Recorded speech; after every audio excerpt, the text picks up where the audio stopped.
فما جزء يصلحوه، فما جزء يفتقوهم من بعض. وانا نعطيك من الاخر، فما حاجات ما تصلحش، وسيله اعلام عندها صحافي يضرب معناها يتشد على التحايل، يعدي حبس يخرج يرجع لهم تاني، هذه ما فيها ما يتصلح من الاخر معناها. صحيح.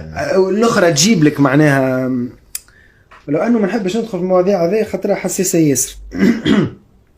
انت عندك صاحبتك عايش معاها حياه زوجيه سعيده، تجيب تردها كرونيكوز في البلاتو ما عندها حتى شيء.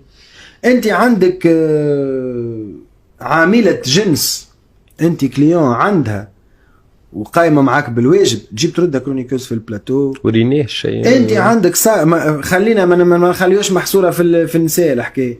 انت معناها مش ما نخليوش محصوره في رجال يجيبوا نساء.